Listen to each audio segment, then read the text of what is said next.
It all started with whispers from two separate sources at the stadium, both claiming that the Browns have already penciled in Sanders to start the last 4 games against the Bears, Bills, Steelers, and Bengals. Those aren't just games, they're pressure cookers, the kind of matchups that define whether a quarterback can handle the NFL spotlight. But as the Browns' season teeters between mediocrity and meltdown, the idea of waiting that long suddenly feels risky. Unless the team pulls off a near-perfect run through the Titans and beyond, it's becoming increasingly difficult to justify keeping Sanders on the sidelines. One insider even suggested that if things don't improve within the next few weeks, the rookie could see the field much sooner. And that possibility is what has fans and analysts on edge. Cleveland radio host Tony Rizzo didn't mince words when discussing the situation. He flat out declared that the Browns could only afford to keep Sanders benched if they somehow managed to win every game leading up to that final 4-week stretch, something he considered nearly impossible. His bold statement echoed the sentiment that's been growing across Cleveland's sports landscape.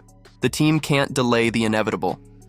The anticipation surrounding Sanders' debut has reached fever pitch. In every subpar performance by the current starter, Dillon Gabriel adds more fuel to the fire. Mary Kay Cabot, one of the most respected voices covering the Browns, added credibility to the growing storm. She confirmed that opinions inside the organization are shifting rapidly. While the coaching staff initially wanted to give Gabriel time to prove himself, there's now a widespread belief that Sanders is showing elite-level progress in practice. Cabot explained that coaches and teammates alike have been blown away by his learning curve, adaptability, and raw accuracy.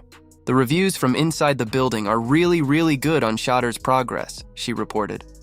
But even as she acknowledged that Gabriel would get more chances for now, her tone made it clear the clock is ticking. The Browns have struggled for years to find a quarterback capable of bringing precision and consistency to their offense.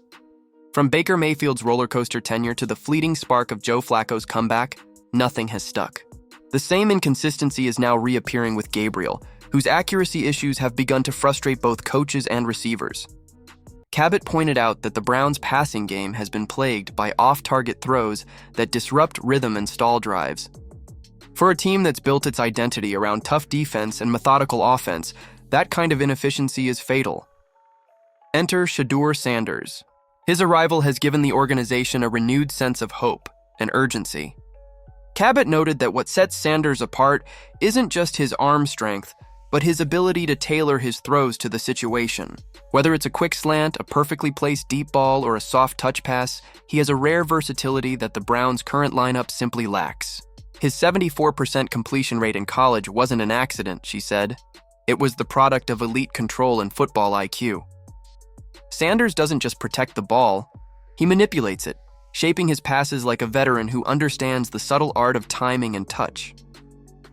While some critics have dismissed his style as overly cautious, Cabot pushed back hard, calling his accuracy legit. She explained that Shedeur isn't avoiding big plays, he's maximizing efficiency. In a league where small mistakes lose games, that level of precision isn't conservative. It's invaluable. Receivers thrive off confidence, and Sanders has already shown he can deliver catchable passes in every scenario. He doesn't just throw, he connects. Meanwhile, the pressure on Dillon Gabriel has become unbearable. Even those who once defended him are now admitting disappointment.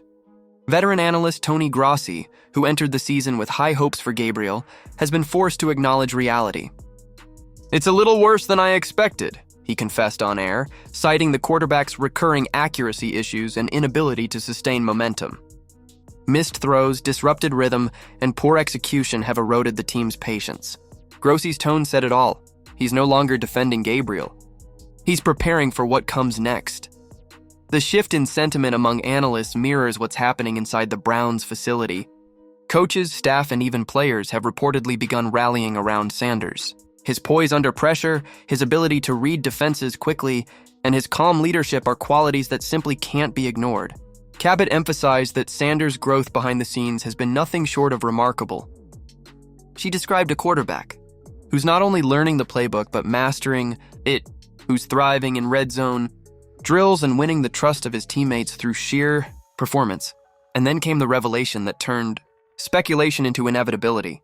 Insiders claim that if Sanders and Gabriel were to compete side by side in a 7-on-7 drill, Sanders would win most matchups. That's not media hype. That's straight from the organization. It's a statement that speaks volumes about where the Browns' confidence truly lies.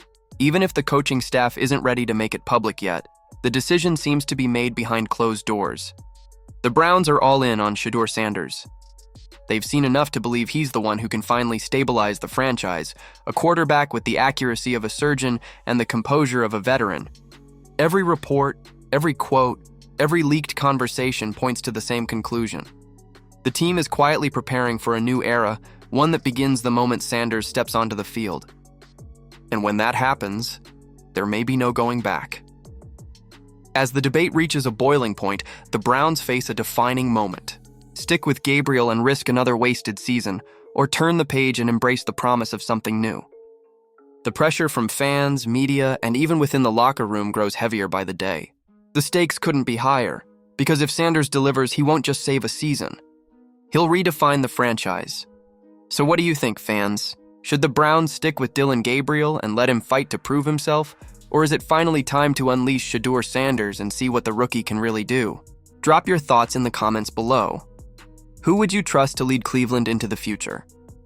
If you enjoyed this deep dive, hit that like button, subscribe for more insider breakdowns like this, and turn on notifications so you don't miss what happens next. Because if the rumors are true, the Shedeur Sanders era in Cleveland isn't coming, it's already begun.